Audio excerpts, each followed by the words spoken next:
Hola, queridos amigos del canal de Atenea. Como sabéis, siempre me ilusiona muchísimo presentar a alguien que me resulta muy interesante, muy nutritiva su conversación. Y hoy os quiero presentar a Gustavo Plaza. Hola, Gustavo, ¿cómo estás? Hola, hola Lola, un gusto saludarte. Gustavo es un gran profesor de yoga, por lo que me ha demostrado a mí. Y os lo quería presentar para que nos cuente un poquito su trayectoria, cómo vive él el yoga, cómo nos hace disfrutar a todos el yoga. Bueno, todo esto es muy amplio y vamos a ir desgranándolo poquito a poco. En principio os quería contar que yo he conocido a Gustavo en el retiro que hicimos en Pirineos en el mes de noviembre. Sí, noviembre ya. Y bueno, fue toda una experiencia porque, bien, yo tenía tengo una formación de yoga y la experiencia de la práctica con Gustavo fue, eh, no sé cómo deciros, muy viva, muy brillante, muy de vivir el yoga plenamente. Cada asana, Gustavo nos anima a refinarla, ¿verdad? Porque tú has creado un sistema, un método de yoga que llamas yoga Rajasya Sí. y te gusta refinar el yoga. Cuéntanos esto, Gustavo. Creo que de alguna manera, primero siempre hay que dar gracias. Entonces, agradecerte a ti, Lola, por esta oportunidad, agradecerte por el trabajo que haces, por tu canal, que no conocía que tenías este espacio para este canal, sabía que dabas clases de yoga, sabía que tenías tu comunidad, pero no sabía que también lo hacías por medio digital, ¿no? Que agradecerte el servicio que estás otorgando a la humanidad, agradecerte el servicio que estás haciendo en tu comunidad y agradecerte por tu generosidad al venir al retiro, al venir a mis clases, al compartir en los cursos. Y sé que lo haces con total humildad, con un corazón siempre receptivo y siempre abierto a justamente vivir ese refinamiento del yoga. Y una de las cosas, como bien mencionas, que nosotros enseñamos en el yoga Rajasya es que realmente la práctica avanzada del yoga es la misma práctica que ya tenemos, simplemente refinada, entendida mejor, digerida mejor, asimilada mejor.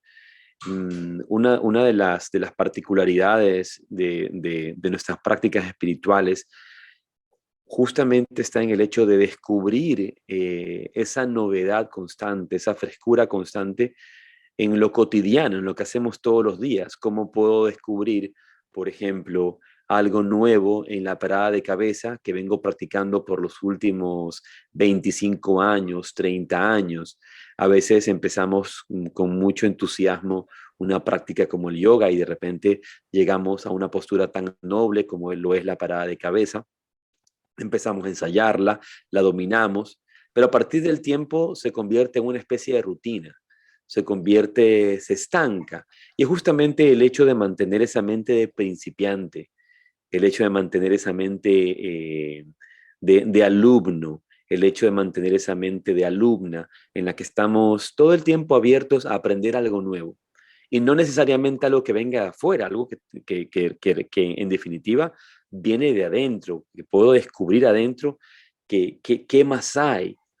Y lo interesante dentro de eso es que ese qué más hay es infinito. Siempre voy a tener oportunidad de ir descubriendo algo nuevo a cada instante. Entonces, en ese proceso que es el yoga, uno mismo va descubriendo y va descubriéndose y va descubriendo al asana y va descubriendo nuevas dimensiones del asana, nuevo entendimiento de la práctica. Y con ese nuevo entendimiento vamos desarrollando todos estos refinamientos para también viabilizar a otros, porque en definitiva eso es lo que hacen todos los maestros de yoga, todos los mentores del yoga, lo que ellos han descubierto, ponerlo a servicio de otros, lo que ellos han descubierto, ponerlo para la utilidad de otros. Sí, yo creo que todo esto se basa en la propia práctica, ¿no? Y las sensaciones que tenemos cada uno de nosotros, cómo vivimos cada asana, ¿no? Y de ahí experimentar, como tú dices, un poco intentar un avance, ir un poquito más allá, pero no perder esa vida dentro del asana, ¿no? Que es lo que quiero explicar que sentí en el retiro de Pirineos con las prácticas de yoga, ¿no? Claro, una de las Ese, cosas, por ejemplo, que sí, de los, digamos, de los refinamientos que encontramos en el yoga Rajasya, entendido como los secretos del yoga, es a darle el carácter de una herramienta para el despertar de la conciencia al asana, que no está solamente en el hecho de obtener algo de flexibilidad, que no está solamente en el hecho de, de obtener algo de salud, de la mejoría de una lesión, sino el despertar de la conciencia, ¿verdad? Entonces, cuando empezamos a vibrar y a vivir en plenitud, ese despertar de la conciencia y podemos sentir en cada fibra muscular, podemos sentir en cada uno de nuestros tejidos, en cada músculo, sentir qué músculo está más despierto, qué músculo está más dormido, qué tejido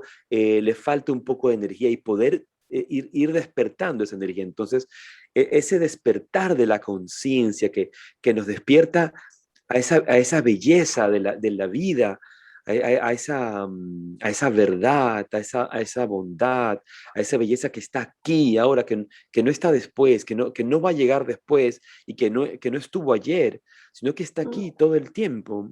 Uno de los conceptos en que he estado contemplando en el último tiempo, y valga la redundancia del tiempo, que dice en algunas escuelas de Advaita que el pasado y el futuro son los únicos que son parte de lo que llamamos tiempo, el pasado y el futuro. Porque en este instante, en el ahora, en el auténtico presente, no hay tiempo, siempre es. Entonces, si nosotros nos ponemos perspectivas del tiempo, son perspectivas del futuro o del pasado, pero jamás del presente, porque en el presente no hay tiempo. El presente simplemente es. Y sí. el presente que dije es hace un momento, ya fue, ya es pasado, ya no está, siempre está aquí, todo el tiempo. Entonces, cuando llevamos esa comprensión o despertamos esa comprensión en el asana, en el pranayama, en el shavasana, nuestra práctica se vuelve un auténtico disfrute, pero un disfrute interior que nos va permitiendo ir aprendiendo, ir reaprendiendo y enamorándonos más. Yo creo que yo trato de ser un enamorado de la vida, de verdad. Y una de las cosas que suceden normalmente en las relaciones es justamente que las relaciones pierden ese brillo, pierden esa novedad.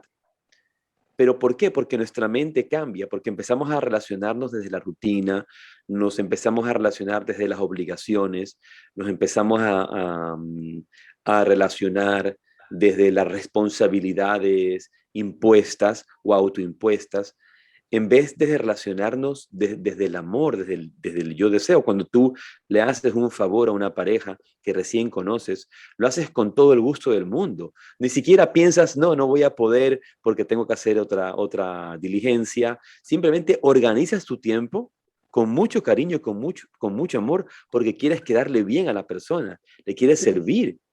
En cambio, cuando ya pasa el tiempo, ay, ¿para qué me pides esto? No tengo tiempo. Entonces, viene inmediatamente ya la mente ofuscada, que no es la mente del principiante. Y una de las cosas que tratamos de cultivar en Yoga Rajasya es esa mente del estudiante, de siempre estar aprendiendo, de siempre ser un novato. Jamás considerar que sé todo o que ya sé o sé mucho. No, simplemente soy un principiante que quiero seguir aprendiendo y quiero seguir sirviendo. Y esa mente de principiante me permite enamorarme a cada instante de la práctica, enamorarme de nuevas facetas de la práctica y con la práctica en la vida, ¿no? De mi pareja, de mis hijos, de las situaciones, del trabajo que tenga que realizar, cómo me enamoro de él y me vuelvo a enamorar a cada instante porque cada mañana y cada segundo es un nuevo despertar, ¿no? A a esta novedad de la hora, ¿no? Sí, Que a cada del instante se está presente. renovando, ¿no? Cada instante se está renovando. Qué bueno eso que dices, porque a mí me encanta ser aprendiz, estar siempre aprendiendo. Pero sí que es cierto que tanto a nivel de pareja como a nivel de alumno, cada uno tiene que hacer su parte, tiene que ser responsable de su parte, no hacerse cargo ni de más ni de menos. Entonces, así se encuentra el justo equilibrio, ¿no? Entonces, si en una pareja tú no haces, como digo, tu labor, lo que te toca, pues al final, cuando pasa el tiempo, pues ya surgen roces, ¿no? Entonces, cuando Claro, cada uno... Sí. porque siempre estamos estamos buscando una referencia desde el otro, desde lo que el otro hace o desde lo que el otro debe hacer. Entonces, a veces queremos que nuestra vida de pareja se transforme y realmente la única forma de transformar la vida de pareja es transformando nuestra vida personal. Y en el instante en que yo pienso en el otro y yo quiero que el otro también se transforme, ya le estoy dando responsabilidades al otro que el otro no tiene.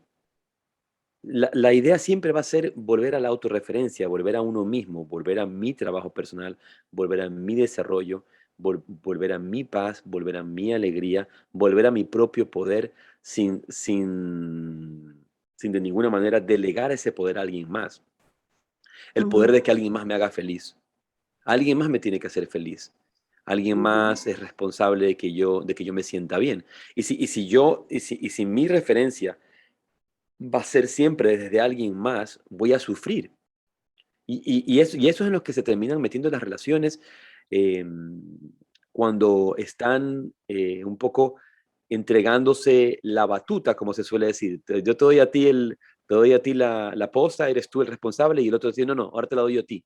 Cada uno está haciendo al otro responsable. Toma, te la doy yo a ti y ahora me la das tú a mí. Y cada vez que tú me la ujú, das es el otro entregándole al otro en vez de ujú. simplemente la tengo yo y yo tengo la fuerza sobre mi vida, el trabajo sobre mi vida y yo me encargo. Y ya las cosas que hagas tú, ya ese es tu problema. Exacto, Ese es tu exacto. problema Hay que de y ir tú, como dando ejemplo, ¿verdad? sí, sí, Ujú, sí, ese es tu problema y serás tú el que irá sembrando también su propio karma, sus propias semillas que se irán desarrollando hacia el futuro, ¿verdad? ujú. Y así como el alumno para vivir unas experiencias nuevas y que no le falte la ilusión en la práctica, tiene que observarse, ¿no? En cada asana, ¿no? Que tiene que vibrar, no perder la ilusión, pues igual lo que hablábamos antes, ¿no? Entonces, hacer Estar su parte, presente. sí, estar presente sobre todo, sí, sí, sí, sí, Hay una totalmente de acuerdo. definición, creo que la escuchaste hace algunas clases que la compartí. Cuando hablamos de amor, se nos hace muy difícil traducir estos términos o se nos hace difícil explicar estos términos. Si pensamos en el amor y yo pienso en definición de amor, ¿cómo podría definir el amor? Y recordamos, por un lado, son palabras que de alguna manera tratan de expresar lo inexpresable o de limitar lo ilimitable. Pero una definición que me gusta traducir de amor es presencia. Ujú, Amor es presencia. Y el amor es atención. Cuando tú amas a alguien, tú le das tu atención. Cuando tú le das tu cariño a alguien, le das tu atención. Ese es el regalo de tu atención, de la escucha, del estar, del observar, del contemplar, del estar presente, del estar presente. ujú, Y luego junto con esa expresión de la presencia, está también el hecho de servir, de poder entregar mi vida en servicio, de poder aportar a esa persona, ¿verdad? Esa presencia es tan necesaria y cuando hacemos, por ejemplo, nuestras asanas, nuestra práctica de yoga, la hacemos con amor, con diligencia, las estamos haciendo con atención. ujú, Estamos presentes en el asana. Y esa presencia del asana es la que me permite descubrirme, la que me permite conocer, la que me permite crecer. Pero si yo no estoy presente, no. Creo una de ujú, las cosas, tú lo sabes bien, del proceso del yoga, es este proceso de autoconocimiento. Entonces, si en el asana, en la meditación, en la relajación, yo estoy presente, mi ujú. mente está atenta, yo empiezo a darme cuenta de qué está sucediendo en mí. Porque si estoy presente y estoy atento, puedo notar mi incomodidad o puedo notar mi comodidad, puedo Exacto. notar puedo notar mi cuerpo inquieto o puedo notar mi cuerpo relajado. Pero para eso debo de estar presente. Mm. Y muchas veces lo que hacemos es que regresamos a esa práctica de yoga automática, en donde somos simplemente, valga la redundancia, como autónomos, que estamos repitiendo las cosas simplemente de forma muerta, no de forma viva, sino como una especie de rutina nada más, en la Ujú. que no está la presencia allí, que es ese jugo de la vida, eso que hace que sea rico vivir. Por eso decimos la palabra sabiduría viene de la palabra sabor. Eso que Ah, si no qué somos curioso. capaces. Claro, la palabra sabiduría viene de la raíz sapere, que es saber, saborear. Entonces, una persona sabia es alguien que saborea la vida. Si no sabemos saborear la vida, entonces nunca nos vamos a enterar de qué va la vida, porque no conocemos sus sabores, y eso es, de ahí viene esa palabra, ¿verdad? Sabiduría, de sapere, de probar, de sentir, de poder Ujú. gustar los sabores de la vida, sean los que sean, astringente, salado, amargo, ácido, dulce, y nos queremos a veces quedar solamente con el sabor dulce nada más, cuando hay muchos otros sabores que tenemos que son parte y los aprendemos a gozar, a gozarlos, pero para eso se requiere estar presente. Exacto. Se requiere estar presente para poder sentir, para poder realmente amar. Cuando tú tienes un problema, por ejemplo, y volvemos a esa referencia siempre de la pareja, que se vuelve algo muy importante en la vida de casi todos, tú le dices, te siento ausente, no te siento. ¿Y por qué no te siento? No te siento porque no estás presente. Y eso es el amor, ese amor que es presencia, que es estar. Mm. Muy cierto todo. Mira, si una de las cosas que me gustaron en la convivencia en Pirineos, cuando estuve contigo presencialmente, es la cantidad de esa sabiduría que vas desarrollando cada vez que hablas, cada vez que hablas. Y todo esto tiene una base. Y es que empezaste este camino del yoga desde muy joven. Sí. Sí, cuéntanos todo este recorrido que, bueno, nos podríamos tirar más de una hora, que nos hemos puesto un Claro. tiempo de una hora aproximadamente, pero nos podríamos Sí, sí, tirar sí. mucho más. Sí, una Pero de sé las que, mira, yo por unas pinceladas que simplemente conozco de algunas entrevistas que te han hecho, pues tu historia me recuerda a un libro que estoy leyendo ahora de nuestro amigo Ramiro Calle, se titula El Yogi. el Y en yogi. este libro del yogi es su padre, el padre del personaje, del protagonista del libro, el que le va guiando. Y por lo que tengo entendido, tu padre también fue una semillita para ti, ¿no? Te Sí, sí, llevó a sí, conocer al padre Dávila. sí, Ujú. sí, de alguna manera, hoy en día, tú sabes que ha pasado ya del plano de la fantasía o de la simple, o de la simple novelería, el hecho de considerar, por ejemplo, que todos hemos tenido otras vidas, ¿no? Hemos vivido en otros tiempos y por eso en esta vida nos acercamos a ciertas tendencias o se desarrolla cierto carácter. Sobre todo cuando vemos que no, actitudes que podríamos decir anormales para la edad, o no comunes para una persona joven, ¿verdad? Yo en este caso pienso y vivo y siento que el camino del yoga en mi propia vida tiene mucho más tiempo del tiempo físico que tengo aquí en este cuerpo físico, con este nombre, con esta historia, con esta realidad social que desarrolla esta vida que tú conoces aquí, a la que le hemos puesto un nombre, una forma y una referencia. Y seguramente ese camino empezó mucho, mucho tiempo atrás en otras vidas, porque cuando yo tenía 7 años, 6 años, sentía una atracción muy, muy profunda por todas las cosas que venían del Oriente. No como una particularidad de que yo tuviera siquiera una idea de que venían del Oriente, yo no sabía ni de dónde venían. Simplemente yo después descubro que son del Oriente legendario, de la India, de China, de Japón. pero había una atracción muy, muy profunda hacia todos estos métodos, hacia todas estas enseñanzas que en ese momento yo no comprendía, que no sabía ni que eran enseñanzas. Simplemente era una sensación, o más claro decir, una intuición.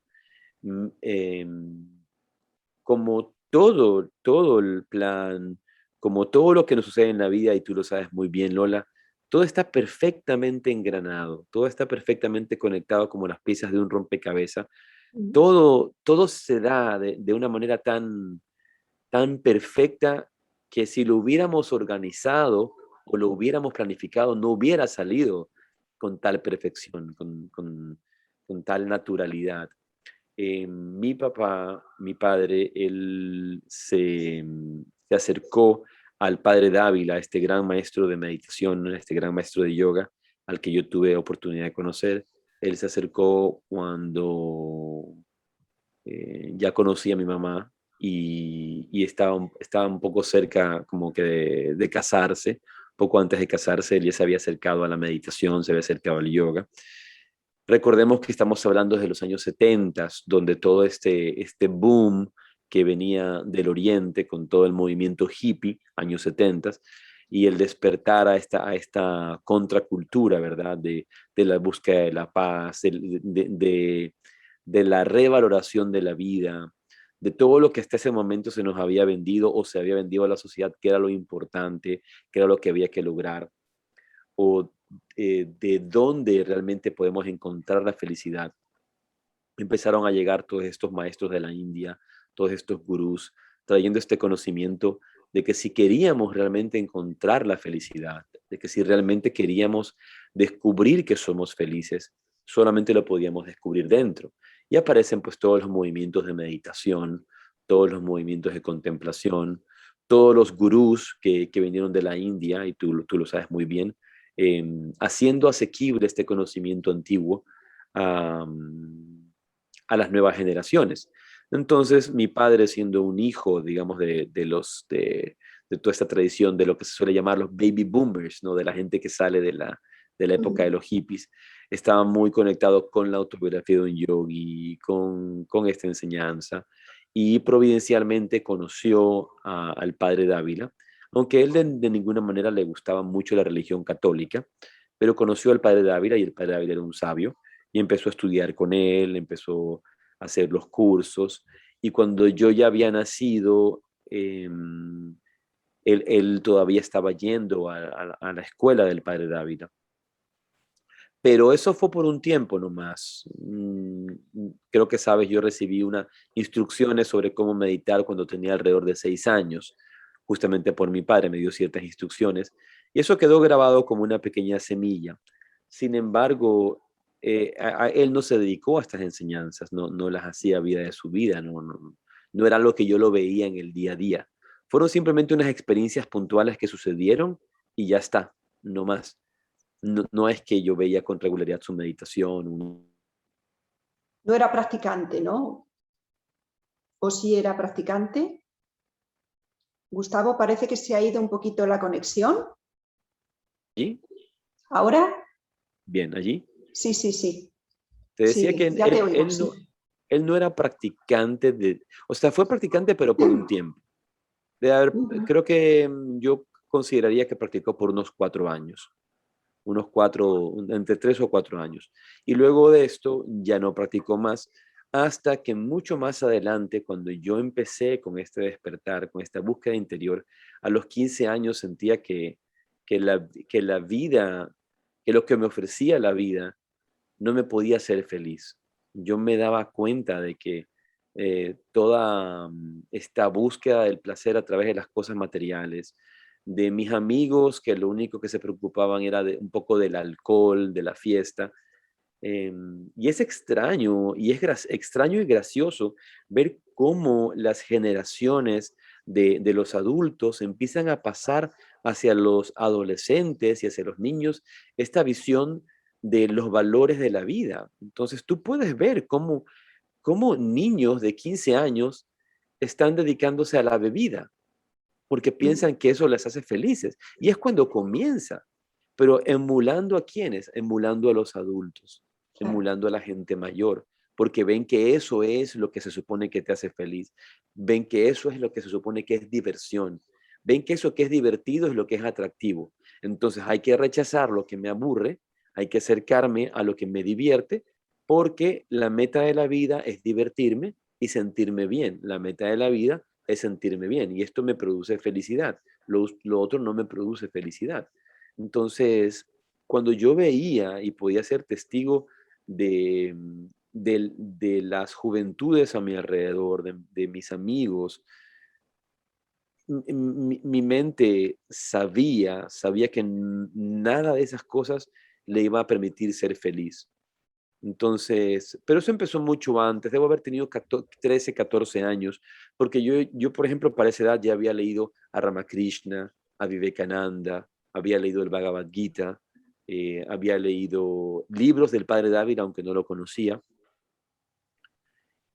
Y una cosa curiosa, nunca había caído en cuenta de que el padre Dávila era un sacerdote. Había escuchado hablar de él por mi papá, pero no sabía que él era un sacerdote católico. Ujú. Y como la iglesia, tú sabes, en muchas latitudes ha tenido un control muy institucional y bastante sectario en el sentido de considerar que la única religión valiosa es la religión católica y todos los demás se van a ir al infierno. Un poco esa es la visión general. Yo esto eso no hacía eco en mí, yo no podía creer eso, yo no podía creer que alguien más iba a ir al infierno por no seguir la religión de otra persona, ¿no? Simplemente no me hacía ninguna lógica, porque está basado en creencias mías y por qué tenía que tener yo la razón y por qué no otros tenían que tener la razón. Y para eso, obviamente, todos estos libros de esta filosofía ampliada, de esta comprensión de esta religión universal, como la propone el hinduismo, como la propone el budismo, con estas visiones más bien del trabajo sobre la mente, del cultivo interior, del autoconocimiento, del descubrir por medio de uno mismo esa fuente de felicidad dentro de uno, me hacían mucho más sentido que una religión que me dijera que los demás, los que no lo siguieran, se iban al infierno. Eso Desde luego. no iba a hacerme nunca ningún sentido. Entonces, pero alrededor de los 15 años, ahí empecé a sentir muy fuertemente ese deseo, con mucha vehemencia, y empecé a practicar meditación, pero no meditación bien entendida, sino más bien meditación como sentarme con la espalda recta, cerrar los ojos. Igual es una forma de meditación, pero no era claridad, no había claridad de método, no había claridad de propósito, no había claridad de sendero, y no había para nada claridad en mi vida. Todo era una, una mezcla de ideas, de intuiciones, de sensaciones, de sentimientos que estaban despertándose o que estaban despiertos y que no sabía cómo llevar. Bajé de peso, bajé bastante de peso, me hice vegetariano y me di cuenta que mi papá, yo lo sabía, él lo había manifestado, estaba muy preocupado por mí, estaba muy preocupado por mí porque yo ya estaba un poco inadaptado a la sociedad. No me sentía con ganas de ver a mis amigos, no me sentía con ganas de compartir ese tipo de vida y también, y tampoco lo comparto hoy día, de ser parte de estos sistemas eh, económicos en los que vivimos hoy día, donde nos hemos convertido en simples esclavos de estos sistemas para sostener a grandes grupos de poder. ¿Por qué tenemos que trabajar 5 días o 6 días o 7 días a la semana, de 9 de la mañana a 5 de la tarde, para servir a quién? ¿Para servir a qué? ¿Para lograr qué? Y si eso que pretendo lograr realmente me va a hacer feliz o no. Eso no quiere decir que no trabaje, simplemente no me siento parte y nunca he querido ser parte de este sistema económico como se maneja. Estos sistemas económicos que se manejan desde la codicia, desde, desde la avaricia, simplemente pensando en obtener mayores ganancias indistintamente de lo que suceda en la vida, ¿no? Y lo estamos viendo en todas partes. Entonces, él se preocupó mucho al verme entrar en esa relación emocional y mental en la que yo no me estaba sintiendo adaptado y no me sentía feliz. y realmente empezaba a considerar, y esa era una consideración muy personal, en hacerme monje. Había leído ya un libro que me llamó mucho la atención, El tercer ojo de Lobsang Rampa, que quizá lo hayas leído tú también, Sí, lo he pero es leído. un libro que se hizo muy famoso, estuvo muy famoso en los años 70, 80. Yo lo leí con 13 años aproximadamente y me di cuenta de que quería profundizar en esa vida. Pero para ese momento yo pensaba que para hacerlo había que hacerse monje, ¿verdad? Había que hacerse monje, había que irse al Tíbet, había que conseguir un gurú. Lo más importante, eso sí me queda claro, la necesidad de un maestro. Entonces, frente a esa preocupación, mi papá tomó la elección de llevarme a la escuela del Padre Dávila, porque dijo, él pensó para sí mismo, si hay alguien que lo pueda guiar, que le pueda decir por dónde caminar, y traer claridad a su vida, va a ser el Padre Dávila. Entonces fui a la escuela del Padre Dávila, que es una escuela que conecta mucho con la enseñanza de Paramahansa Yogananda, de la autografía de un yogi. Digo conecta mucho porque es la misma tradición, es la tradición del Kriya Yoga, la tradición del Raya Yoga, la tradición de la meditación, la tradición del entendimiento de todas las grandes escuelas de yoga y meditación, guiada por la enseñanza de este gran paradigma que era Paramahansa Yogananda, este gran paradigma de la India, Paramahansa Yogananda, y entendida a través del Padre Dávila. Y a mis 15 años conocí al Padre Dávila, lo reconocí como mi maestro, aunque yo no quería mucho tener que ver con la religión católica, con la religión cristiana, pero el mensaje de Jesús, su enseñanza, sí era algo que me tocaba muy profundamente. No la institución como iglesia, y empecé a estudiar los cursos que el padre Dávila había diseñado, los cursos de meditación. Aprendí a meditar correctamente, adecuadamente, con método, con estructura. Y digo con método, como estructura, como un proceso científico, porque tú sabes bien, el yoga es un proceso científico. Entonces, tenemos los métodos, las técnicas, para que esa ciencia pueda funcionar de forma exacta, de forma precisa. Obviamente en el camino también está esta gran amiga y esta gran enemiga que es la mente. Entonces, de alguna manera la mente también pone lo suyo y empieza a crear nuevas estructuras de ideas de la meditación, de lo que es de la meditación, etcétera, etcétera, etcétera. Pero ya eso es un camino de vida personal en el que tuve que yo hacer mi trabajo para irme librando un poco de esos ataques de la mente y profundizar mi meditación. Estuve con el padre Dávila aproximadamente 8 años hasta que él dejó el cuerpo en el año 99. Él dejó el cuerpo en el año 99. Su guía es hasta el día de hoy luz para mi vida. Realmente no puedo pagarle ni con el oro más grande del mundo. Por medio de él y a través de él conocí a otros maestros que fueron muy importantes y que son muy importantes hoy día también en mi vida, maestros que eran íntimos amigos de él y que cuando él ya no estaba, yo sentí que como yo necesitaba profundizar, me acerqué a ellos, como es el caso de Swami Veda Bharati y Sadhu Maharaj, para que ellos me guiaran a los nuevos niveles de meditación, a la nueva comprensión, justamente con esa visión de estudiante, de querer crecer, de querer entender con mayor profundidad la vida espiritual. Me acerqué a estos sabios que también aportaron muchísimo en mi vida. Y de allí el camino se ha dado hasta el día de hoy.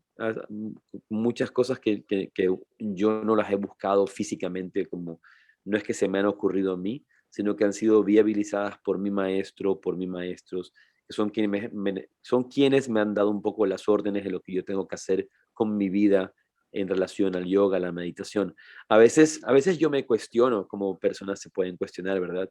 Si de repente me tengo que seguir dedicando a la meditación. Me refiero a enseñar meditación, enseñar yoga, decir un poco, a ver, ¿será que yo tengo que seguir enseñando? Yo no tengo nada que enseñar.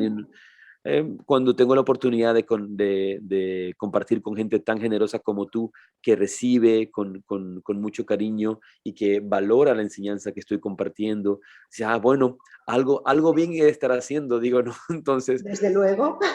pero son esos maestros los que me dijeron a mí, esto es lo que tienes que hacer, tienes que dedicarte a eso. Te voy a contar una cosa, ¿no? Hace algunos años yo hablaba con uno justamente de mis maestros de Sadhu Maharaj y yo le decía, un poco reléveme el cargo, yo ya no quiero hacer más, porque ¿qué tal si me pongo una tienda o un comercio o me pongo un restaurante y ya me olvido de esto. Yo ya me olvido de enseñar yoga. No quiero seguir enseñando yoga. Primero, económicamente, tú lo sabes bien, como profesor de yoga es un gran desafío sostener una familia como sí. profesor de yoga. Entonces, no es tan sencillo y obviamente quiero comodidades para mi familia y quiero poderles servir mejor y quiero también cumplir ciertos deseos materiales que uno puede tener.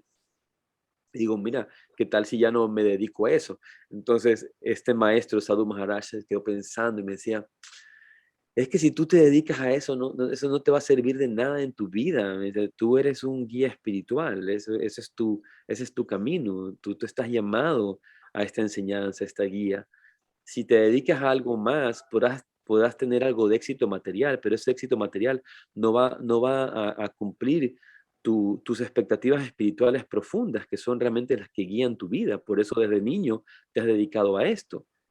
Creo que fue una de las últimas veces que yo como que hice este reclamo y fue como, ah, sí, es verdad, ya, no puedo seguir, no puedo evitar mi destino. Este es mi destino, esto es lo que tengo que hacer y ya los maestros han sido explícitos en decirme, esto es lo que tienes que hacer y lo Desde interesante, luego, obviamente, es recordar que uno no es el que hace, que uno es solamente un instrumento para exacto. que esa enseñanza se pueda manifestar. Pero obviamente uno se queda con algunos regalos, no todos los regalos que yo he recibido en mi propia experiencia espiritual, en mis meditaciones, en mi vida, en la forma de llevar mi vida con la mayor eh, claridad, la mayor humanidad que pueda tener para ser una mejor vida y ser una mejor persona, creo que, o sea, a mí me pone muy contento porque me ahorro una cantidad de problemas. Yo veo la gente alrededor mío cómo se llenan de problemas, de dramas, de vida, de situaciones que, que reflejan una inmadurez espiritual tan profunda, una inmadurez mental y una inmadurez emocional tan grave que yo me quedo sorprendido. A veces me sorprende. Y no considero que un ser humano común y corriente, cualquiera, puede tener una excelente vida, una buena mente, buenas relaciones. Eh, no me parece absolutamente, no es nada extraordinario. Extraordinario no es. Más bien es anormal tener estas vidas eh, tan dramáticas, tan llenas de drama, tan llenas de dolor, tan llenas de resentimiento, tan llenas de frustraciones, pero justamente porque no tenemos la capacidad de ver la vida como es. Y vuelvo hacia mí, y vuelvo hacia mis maestros, y vuelvo hacia mi pasado, y vuelvo hacia el Padre Dávila, y no puedo más que dar gracias. Dar Claro. gracias porque me han ahorrado una cantidad de problemas que podría tener si no hubiera desarrollado estas capacidades o esta mente.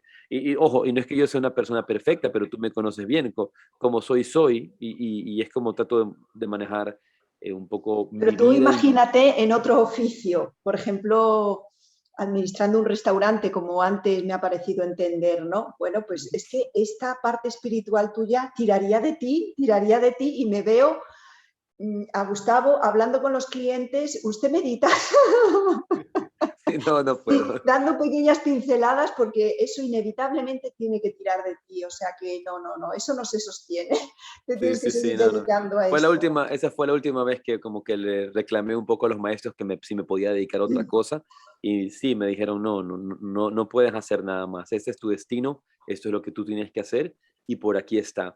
Y una vez más, de repente alguien que nos escucha en tu canal puede decir, ah, pero te están obligando a hacer algo. No es que me están No obligando a tiene hacer nada que ver nada. con eso, claro. Simplemente estoy reconociendo el Dharma, estoy reconociendo la misión de vida, estoy reconociendo el propósito y lo tengo reconocido desde siempre, desde muchos, muchos años atrás.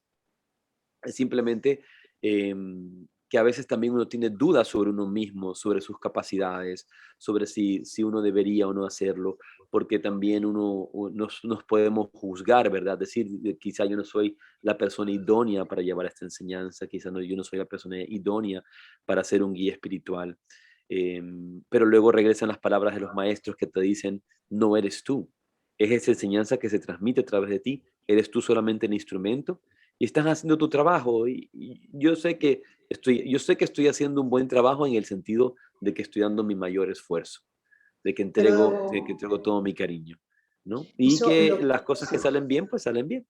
claro. Bueno, el feedback que recibes de todos nosotros te puede dar la respuesta claramente, ¿no? Ya Sí. solamente, pues eso, cómo disfrutamos en tus clases, tanto practicando asana como escuchándote en la sanga, ¿no?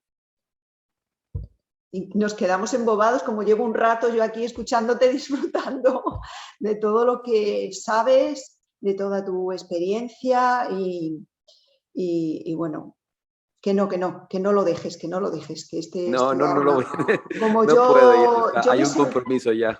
no, no, claro, ya no te lo preguntes más, ya no. Si me quieres hacer caso a mí también, como si fuera, ya ves tú, dándome importancia, como si No, fuera por una supuesto. maestra, pero no, es mi opinión, mi humilde opinión.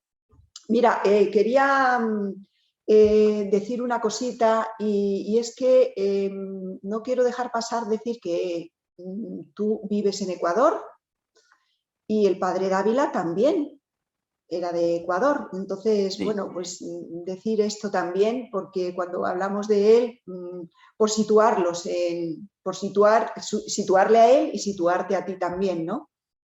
De que tú vives y él vivía en Ecuador, ¿no? No sé en qué ciudad exactamente está la escuela o la iglesia donde estaba él. El padre era un sacerdote secular, Uh -huh, servía obviamente a la iglesia, los sacerdotes sirven a la iglesia, uh -huh. pero cuando tenía alrededor de 42 años, que él empieza ya en todo el estudio del yoga, la profundización sobre el yoga, pero no es sino hacia los años, el padre Dávila se inicia en el 52 con un maestro que viene de la India y que lo inicia en el camino del yoga y tiene su gran despertar de conciencia, en el que él dice, empiezan a caer todos estos velos que me impedían ver realmente a la divinidad, que me impedían encontrar a Dios. Y se convierte en un hombre de profunda, profunda espiritualidad, ya no una espiritualidad de afuera, ya no una religiosidad, por así decir, una relación con Dios como viviendo desde afuera, sino una vivencia interior, una vivencia profunda. Y todo eso está contado en sus libros, en su experiencia de samadhi, su experiencia interior de comunión con Dios, de comunión divina, esta unión mística que se puede ver y verificar en todas las religiones, en todas las tradiciones. Él vivía en Quito, él nació en Patate, es muy cerca de Baños de Ambato, que es este lugar donde nosotros hacemos estos retiros constantemente allá, que espero nos puedas acompañar en algún momento en Baños, Ojalá. que es un lugar precioso. Y él vivía en Patate, luego esto se fue a Quito a estudiar y en Quito se hizo sacerdote y vivió en Quito prácticamente toda su vida. Digo prácticamente porque en algún momento se fue a vivir a Playas para tratar, Playas es un lugar que se llama Playas Villamil y esa es la costa, ¿no? Está frente al mar. Pensó que le haría bien el clima, pero era demasiado calor para él porque en Quito es bastante frío. Entonces regresó a vivir a Quito y yo vivo en Guayaquil, pero él fundó su centro de meditación con filiales en distintas ciudades, en la ciudad de Cuenca, nosotros tenemos también acá en Ecuador una ciudad que se Ah, llama cuenta. Cuenca, ¿verdad? Uh -huh. Cuenca, en Quito y en Guayaquil fueron las principales ciudades en las que él abrió estas escuelas, estas sucursales de su escuela, pero él vivía en Quito. Y luego abrió también su ashram de meditación, que funciona más bien como una ermita de retiro en Baños de Ambato, que se le llama Baños de Aguasanta realmente, pero como está muy cerca de Ambato, en la provincia de Tungurahua, a veces se le dice Baños de Ambato. Uh -huh. En Ambato también había un centro de meditación del Padre Dávila y en Santo Domingo de los Colorados. Actualmente también hay un centro filial en Chile y hay un centro filial en Panamá, que son como los principales que hay. Pero en Ecuador, que él fundó principalmente su escuela en Ecuador, hizo su fuerza en Ecuador, son Guayaquil, Quito y Cuenca. Entonces yo al Padre Dávila no lo veía todos los días, yo lo veía digamos, una vez al mes, una vez cada 2 meses. Entonces íbamos a retiros con él en las montañas, yo le visitaba en su casa en Quito Él venía a Guayaquil, hacíamos retiros en la playa también con él. Se organizaba una agenda anual en la que él visitaba sus distintos centros, pero ya como sacerdote estaba dedicado a su organización, a su escuela. Entonces tenía un permiso especial por medio del clero en la que él podía dedicarse únicamente a su escuela, a sus estudiantes y a la formación de personas que quisieran profundizar en el estudio de la meditación. Y con muy poca injerencia realmente de la iglesia como tal. O sea, la iglesia no, la escuela no es una escuela católica, por así decirlo, porque está abierta a personas de cualquier religión, está abierta a personas de cualquier creencia o credo filosófico o político, de cualquier raza, de cualquier edad que quiera profundizar en la enseñanza de la meditación.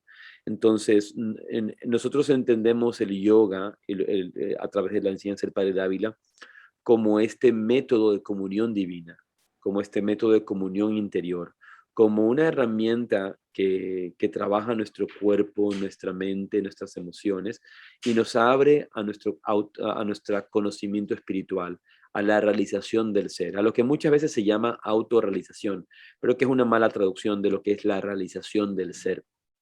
¿Verdad? Entonces, el padre Dávila vivía en Quito, pero visitaba constantemente distintas ciudades. Y de ahí Ajá. hacía sus viajes a Tierra Santa, a la India también. Yo nunca tuve oportunidad de viajar con él a la India, Eso te iba a pero preguntar, eso te iba a preguntar. inspirado por él, viajé a la India. He viajado a la India, tú lo sabes, un montón de veces. Y nos vamos ahora en marzo. Tenemos un viaje con varias personas que están acompañándonos. Es un grupo muy bonito. Sí, Ojalá sí, te yo animaras estoy tú a venir. deseando ir, pero ahora imposible por el trabajo. Quizá en septiembre, que he visto que tenéis en el calendario otro viaje programado y espero Sí. que en septiembre sí. Ujú. ¿Se ha cortado? No, no, no. ¿Me Te oyes? estaba Ah, dejando vale, vale, espacio no, para que me simplemente... preguntaras o dijeras Ah, cualquier. vale, vale, sí, no. Eh, lo aplazo. Me hubiera gustado mucho ir ahora, pero bueno, en fin, no puede ser. Es cuando Bien, tiene que ser.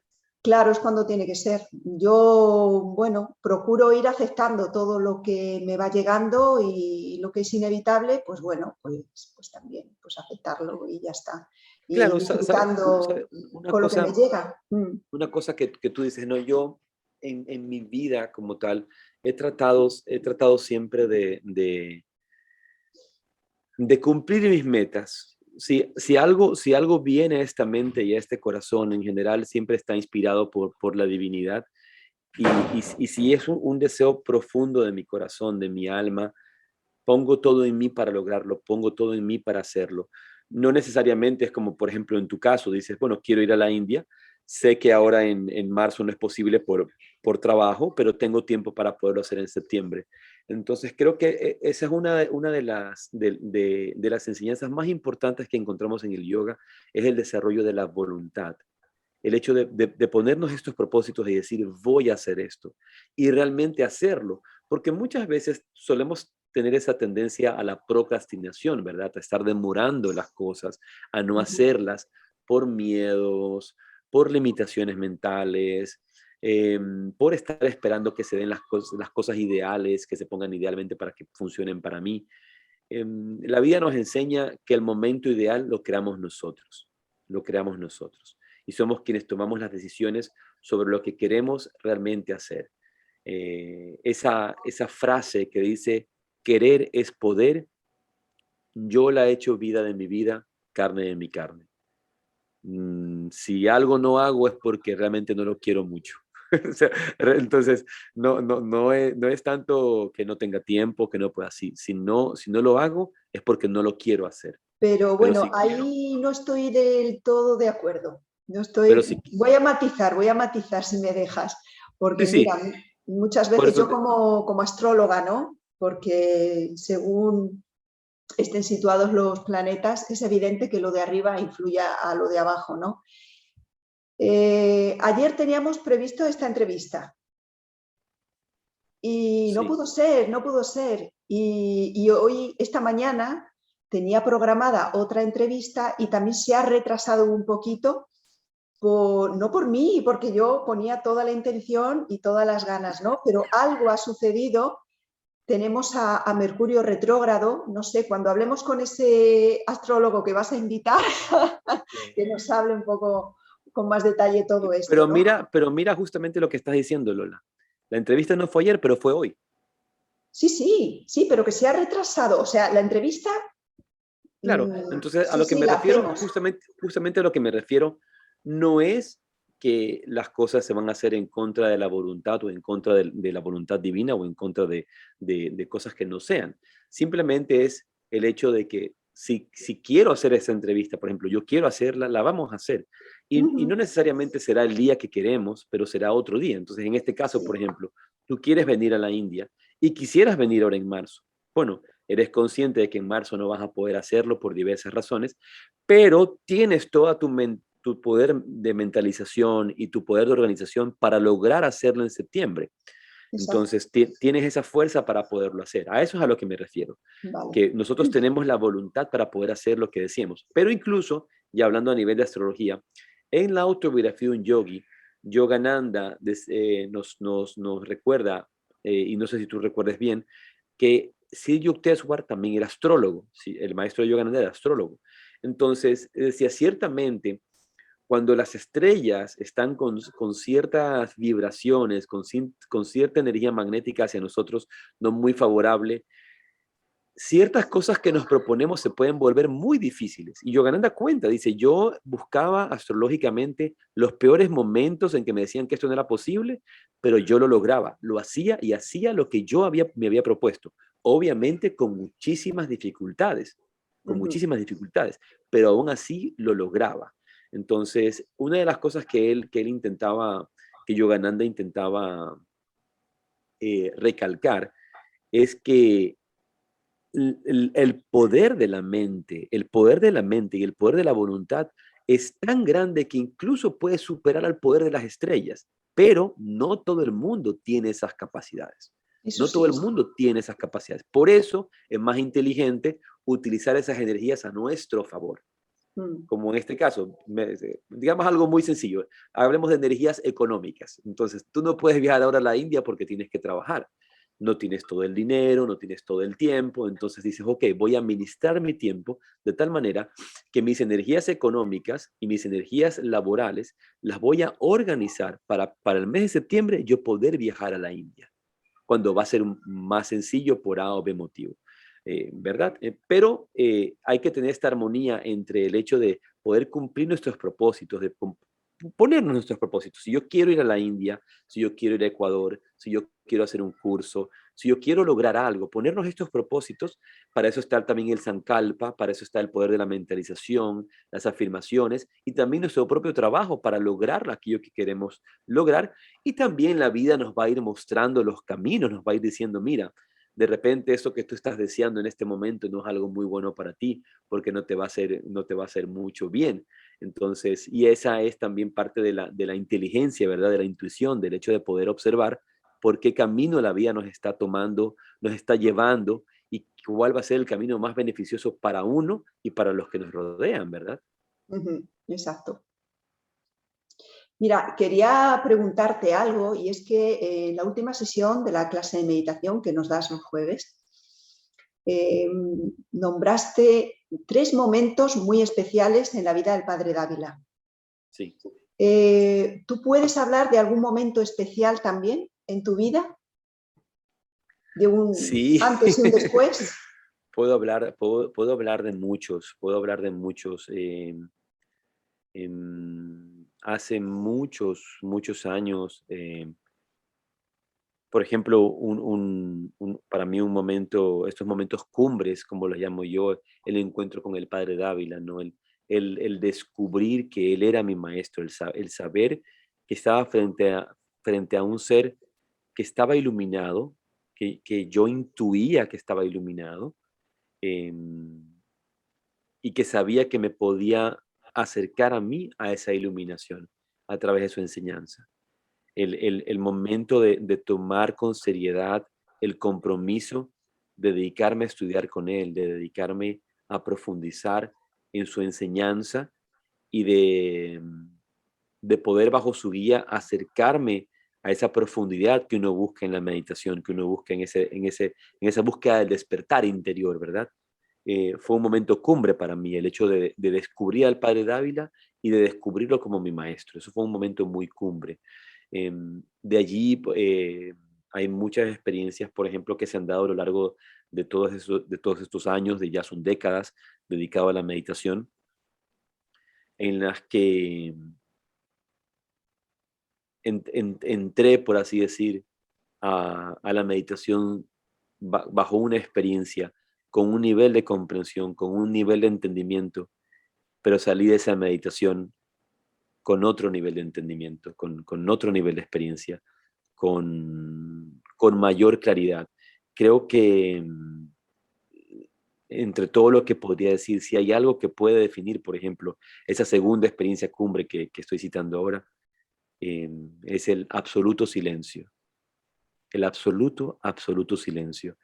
Todas las personas que nos dedicamos a la meditación, todas las personas que de alguna manera estamos en el camino de la búsqueda espiritual, siempre nos encontramos con ese parloteo interno, con ese constante parloteo de la mente, que nunca se calla, que nunca se detiene, que a veces se apacigua, que a veces se calma, pero que rara vez se calla.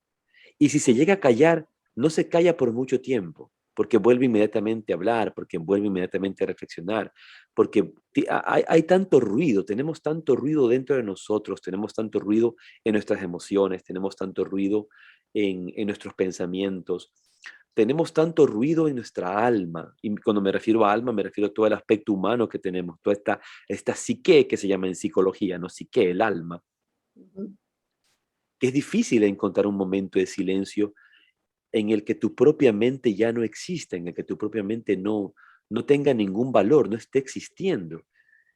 Em, Cuando ese silencio se hizo, cuando ese silencio llegó, cuando ese silencio se manifestó en la meditación, no había reflexión alguna, no había pensamiento alguno, no había ningún germen de idea del yo, de sensación del yo como un yo social.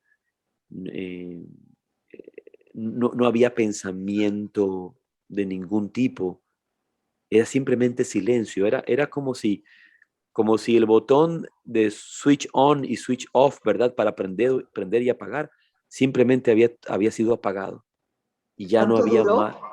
no había más mente. Puedo pensar que la experiencia, la experiencia en tiempo estaría dentro del marco de una hora de meditación, digamos, de 6 a 7 de la mañana, en que se da este tiempo en el no tiempo, pero la sensación era infinita, la sensación era debe haber, a mi entender, esta experiencia no debe haber durado sino em, segundos, minutos, pero se volvió absolutamente eterna, eterna, eterna, eterna. Qué maravilla. Y lo que más, una descripción que puedo decir, no era consciente de mí, no era consciente de mí como el mí, como el yo que habla ahora, que es este cerebro que utiliza órganos de lingüística para expresar este yo social, esta persona a la que algunos llaman Gustavo, otros llaman Arjuna, ¿verdad? Este yo social, toda esta conceptualización que existe a través de este cuerpo, no existía, dejó de existir, pero yo nunca, nunca, nunca he sido más consciente que en ese momento. Era plenamente consciente, pero la conciencia consciente de sí misma. Consciente de sí misma, libre de forma, libre de ego, libre de tiempo, libre de espacio, libre de consideraciones, libre de razonamientos. Simplemente esa sensación de ser. Conversaba con el padre Javier Meloni y le decía que a veces siento cuando hablamos del Soham, del mantra Soham, de este soy yo o este Hamsa, que este yo soy, debemos llegar a tal punto de que ese ham se elimine y que solo quede el soy. Ya no hay hamsa ni soham, simplemente so. Mm. Nada más. Simplemente es so, que ya es solamente presencia libre incluso del yo. Ya no yo soy, porque en el instante en que digo yo soy, hay todavía ese germen del ego, de una entidad separada, que existe aparte, yo soy, pero simplemente soy, Ujú. nada más. Qué maravilla. Esa sensación de, de ser, de realmente ser. Luego, obviamente, me regaló muchísima lucidez, muchísima claridad, muchísimo despertar. Yo lo puedo llamar como una experiencia de despertar, ¿no? De despertar y seguir, obviamente, despertando a nuevos niveles de esas experiencias y no apegarse a una experiencia en el tiempo, porque también eso puede suceder mucho. Es una Claro. experiencia tan bonita que la quiero repetir y quiero quedarme allí sin estar viendo cómo esa misma experiencia lo que ha creado es la apertura a un nuevo nivel de conciencia, un nuevo entendimiento, pero no como algo nuevo a lo que llegué de alguna manera. Es simplemente un descubrir de algo que siempre ha estado, o Exacto. mejor dicho, algo que siempre está, porque no estuvo ayer, está hoy, está aquí. Ujú. Entonces, desde ese instante, pues esa conciencia se despertó de tal manera que me ha permitido vivir mi vida en el cuerpo, en la mente, con mis emociones, con mis relaciones, con los sufrimientos de la vida también, pero vividos de forma más consciente, pero Ujú. ya no consciente solamente en el cuerpo, sino con otra conciencia, esa conciencia testigo, por así decir, ¿no? Claro, otra Esa mirada, otra, sí. Ujú. sí, y de ahí pues puedo hablar tan bonito y decir las cosas que digo y todo eso. Qué maravilla, qué Con maravilla. mayor No te hacen facilidad. falta, porque puede ocurrirte otra vez, ¿no? Puede ocurrir perfectamente, pero realmente no te hace falta porque ya estás súper inspirado. Sí, bueno, esa experiencia, puedo decir, es, se ha repetido varias veces, pero en distintos momentos del tiempo, en Ujú. distintas circunstancias, en distintas situaciones, a veces viabilizadas y bendecidas por la presencia de grandes maestros con los que he tenido la oportunidad de meditar y que han regalado parte de su propia experiencia allí, transmitiendo su propia conciencia a mi propio estado de conciencia, pero digamos que se alternan entre dos, digamos, no hay manera de explicarlo, ¿verdad? Pero se alternan entre dos sensaciones básicas. La una es la claridad, claridad. Por eso se suele decir que es como que se hiciera luz. Por eso hablamos de iluminación, porque todo se vuelve tan diáfano, tan claro, tan claro. Y la otra, una paz tan profunda que se vuelve alegría, una paz tan profunda que se vuelve dicha.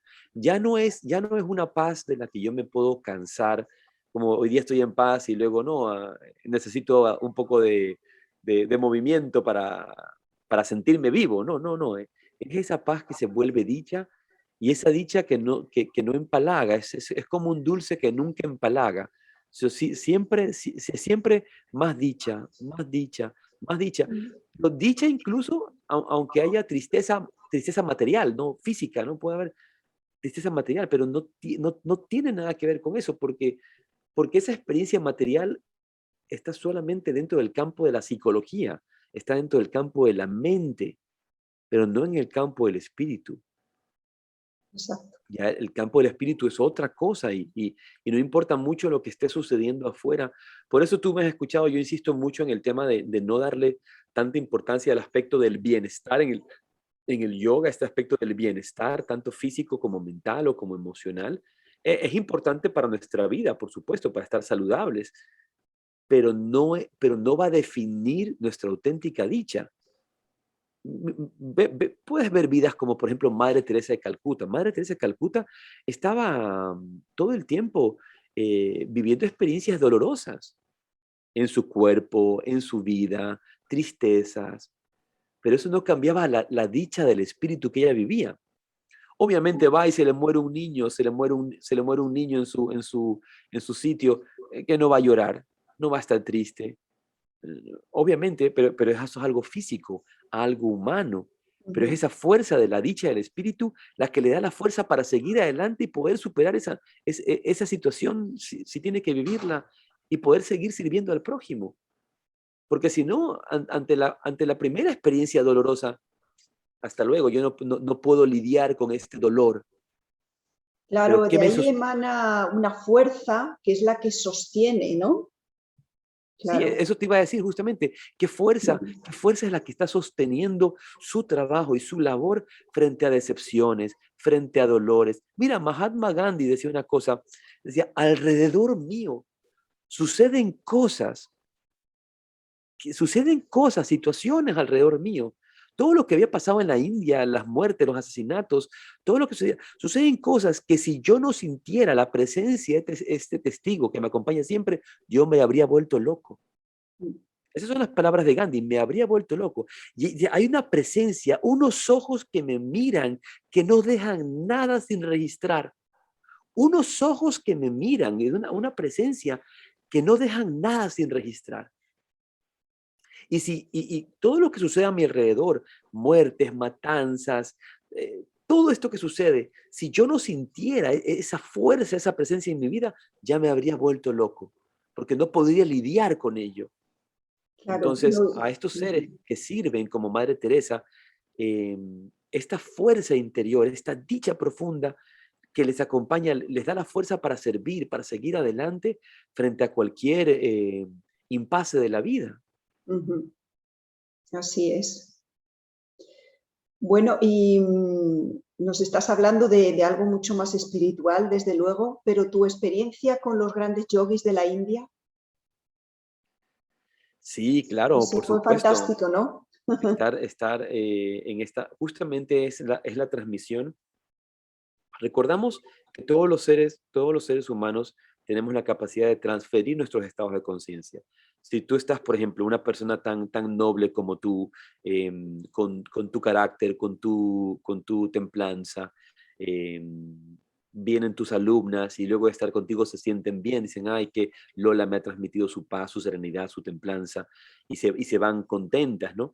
Entonces, así también estos grandes maestros de meditación se convierten en estas fuentes de transmisión de esto. Pero para eso también uno tiene que ser receptivo, ¿verdad? Vemos cómo Judas estuvo tanto tiempo al lado de Jesús y no importa el tiempo que estuvo, él no cambió, no se transformó, ¿sí?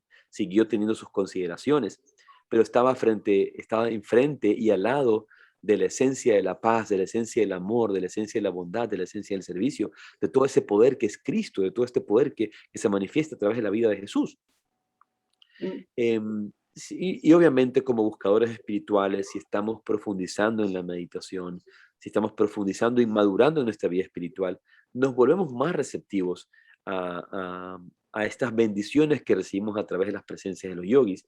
Como te decía antes, muchas veces con Swami Veda Bharati, con Sadhu Maharaj, con grandes yogis en los Himalayas, en las cuevas del Himalaya, que he tenido la oportunidad de sentarme en su presencia y a meditar en presencia y a percibir más allá del cuerpo, a percibir obviamente sus estados mentales, sus estados espirituales. Y ellos comparten esos estados espirituales con total naturalidad porque se sientan en su meditación y están compartiendo ellos su paz, su serenidad, su interior. Y en tanto y cuanto nosotros seamos capaces de ponernos a tono, en sintonía con esas vibraciones, pues también profundizamos ¿Se siente nosotros la nuestra vida espiritual. vibración suya? ¿Se siente? Sí, sí, sí, sí, por supuesto, se puede Totalmente, sentir, ¿no? ¿no? Em, podría contarte algunas experiencias, pero creo que pecaría, así lo hago ahora, porque las guardo íntimamente en mi interior y no las compartiré aquí en redes sociales, pero sí te las compartiré físicamente cuando nos volvamos a ver. Te contaré un poco de esas experiencias con esos grandes yogis. Estupendo, estupendo. Pronto lo haremos porque vienes a Madrid. Sí, Así vamos a estar en Madrid, yo voy a estar en Madrid en marzo. Y Chintamani también va a estar, ella va a dar un curso de Ayurveda, yo voy a dar un satsanga, ¿verdad? Y ella también va a dar un curso en Barcelona el fin de semana anterior, que es el 25, si no me equivoco, de febrero, y ya estaríamos nosotros, si no me equivoco, es el viernes 4 De marzo. De marzo, ¿te de acuerdas? marzo, Sí, de marzo en estuvimos. Madrid. Sí, sí. Bueno, pues nada, yo creo que hemos cumplido sobradamente la hora y bueno, pues con mucha pena vamos a Maravilloso. tener que cortar porque, bueno, podemos emplazar otra Bueno, entrevista quedamos para para otro hacer día. otro. Claro, sin problemas, hay mucho Podemos hacer otro. temario. Bueno, te agradezco Y por favor, muchísimo, sí. compártela en los grupos también para que la reciban. Sí, sí, por supuesto, sí. Yo cuando ahora se convierta la publico, aunque ahora me tengo que ir, luego cuando vuelva, ya Maravilloso. más de noche, sí, sí. Igual que tú compartiste una noche, pues luego la comparto yo también. Seguro que les va a gustar Maravilloso. mucho. Pues Gracias, Lola. encantada, encantada de este ratito. Muchísimas gracias a ti también, Gustavo. Muchísimas gracias. Gracias. Y Un bueno, abrazo grande. nos vemos mañana en clase, pero próximamente en Madrid, físicamente. Seguro.